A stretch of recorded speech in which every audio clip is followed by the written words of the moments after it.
Hey everyone, it's Chandru. Welcome to the channel.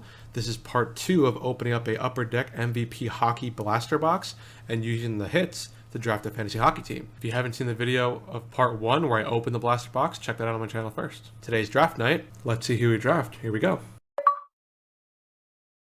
So as I said in my last video, I don't actually watch hockey and I've never played fantasy hockey before, but I did have a couple of friends from high school that asked if I wanted to join their league, so I figured, I already do this for football, so I might as well open a blaster box of hockey cards and see how I can do with fantasy hockey. I don't really watch hockey. The last time I watched, I think, was like the 2013-14 Rangers when they went to the Stanley Cup Finals. I could barely even pronounce half the people that I pulled on the cards, but I think it should be fun, so yeah, let's see who we can draft today.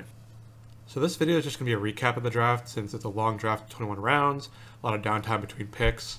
And most of the audio from me talking is just asking questions, kind of about hockey, fantasy hockey, what positions to draft when, and just kind of chat with my friends. So stay tuned. I'll just kind of give a round-by-round summary of my strategy and thoughts on who I'm going to pick.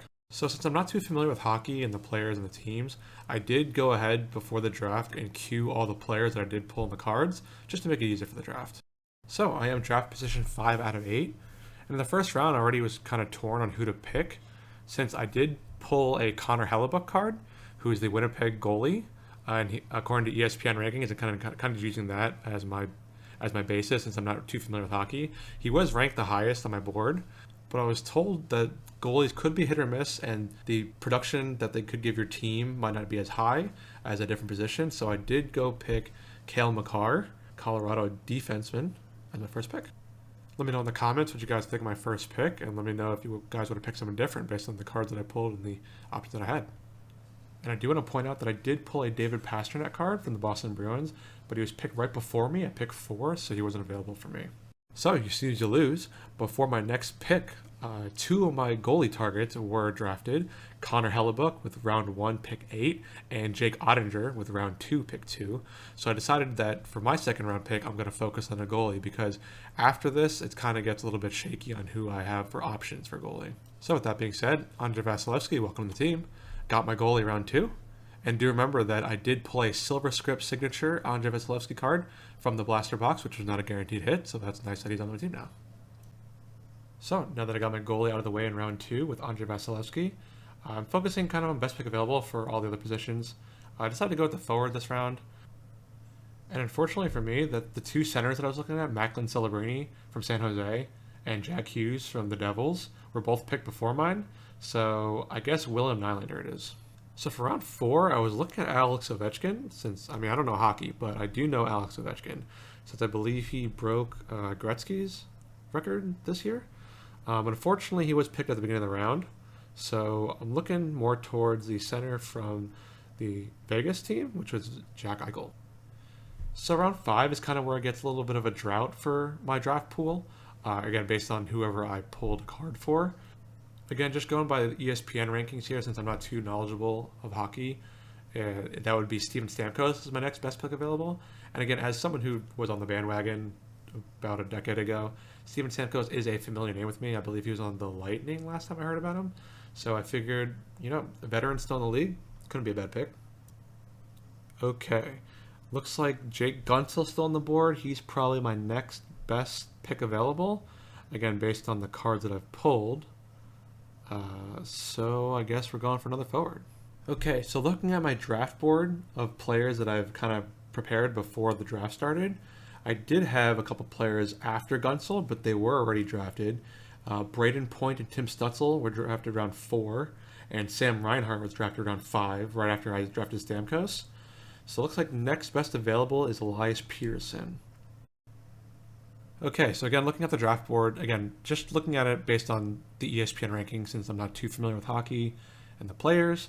After Peterson, I did have Jesper Bratt, but he was picked early in round 5 because a lot of my friends in this league are Devils fans, so he was picked a little bit early. I'm not really sure where to go from here, since, again, there was a big gap after Peterson. So what I did decide to do is I used my mascot card, which I used as a wild card. I figure as someone as kind of new to hockey and fantasy hockey, I kind of needed a little bit of a handicap. So since I pulled a Harvey the Hound Calgary Flames mascot card, I will use that as a wild card to pick anyone from the team for this particular round. So looking at the board, the best pick available for the Calgary Flames would be Matt Coronado, another forward. Okay, round 9. So here's where I might have messed up. I wasn't paying attention, and unfortunately, before my 9th round pick, after Matt Coronado, 3 of the defensemen that I was on my board that I was aiming for got drafted in Josh Morrissey, Colton Parayko, and Lane Hudson. So that kind of really narrows down the pool of defensemen that I have cards for. So currently the only defenseman I have was my first overall pick in Cale Makar, and the rest of my options for defense are kind of low ranked according to ESPN, so I'll go best pick available, and I guess I'll pick Kevin Fiala.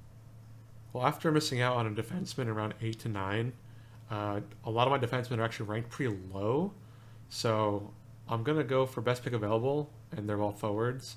So around 10 and 11, nothing too eventful. I pick up Rickard Rakell around 10, and Wyatt Johnston around 11. No competition there. Okay, round 12. Now it's time to play catch up a little bit. I'm going to select Erik Karlsson for my second defenseman and kind of try to pad out the rest of my roster. Round 13. Again, just looking down my draft board that I prepared ahead of time, using the ESPN rankings as kind of guidance on where I should pick people for what round. Next up on the board looks to be best pick available is Jonathan Marchessault, the Nashville right winger. And for next round, round 14, looks like best pick available according to the draft board, or my queue, would be Mike Matheson, which is finally another defenseman on Montreal. Okay, now that I got another defenseman, going back to best pick available, so I think I'm going to go with the forward Cutter Gauthier. Okay, round 16 in the draft. Getting towards the end, take a look at my roster to see what holes I still have to fill. I do still have to get a second goalie, and the couple options left from my polls, I think I'm going to go Joey Dackard.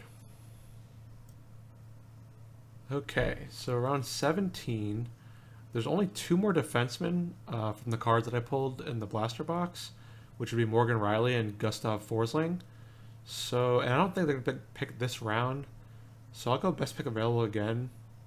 And I guess I'll get the right winger from San Jose, Tyler Toffoli. Okay, round 18. And unfortunately, the person before me in this round picked one of my 2 options for defenseman and Morgan Riley.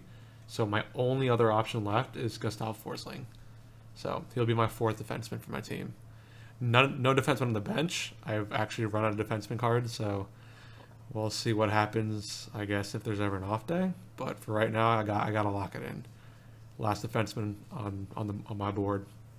Out of options now. Okay, round 19. We're in the home stretch now. Just a few left. Again, I have no more defensemen on the board, and I already have 2 goalies, so I might as well fill out the rest of my bench with best pick available. I guess I'll go with the insert card that I pulled, the Coming to Your Rink, with Cutter Gauthier and Mason McTavish. So Mason McTavish is still on the board. He'll be my 19th pick. Okay, last 2 rounds. Again, my pre-made draft board is looking a little thin now. I think best pick available, another center, in Marco Rossi. And last round, I figured I might as well burn my second mascot card, which was the Moose from the Winnipeg Jets. And the best pick available for the Winnipeg Jets would be Gabriel Velarde, another center. So that's my last pick. Okay, so our hockey fantasy draft is done. And here is who we have on our team. For our first round pick, 5th overall, Cale Makar. For our second round pick, the goalie, Andrei Vasilevsky. 3rd round, William Nylander. 4th, Jack Eichel. Steven Stamkos, Jake Gunsel, Elias Peterson. And then we did use our wild card for Harvey the Hound. We did pick someone up on the Calgary Flames, and that was Matt Coronado.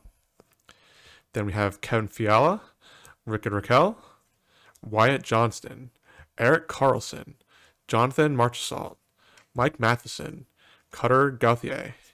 And then we had both Gauthier, and then we picked up Mason McTavish's teammate on the round after. And then we have Joey Dackard, Tyler Toffoli, Gustav Forsling, and Marco Rossi. And that is our team. So stay tuned every week for a weekly roundup, and I'll do quarterly recaps as well. Thanks for watching.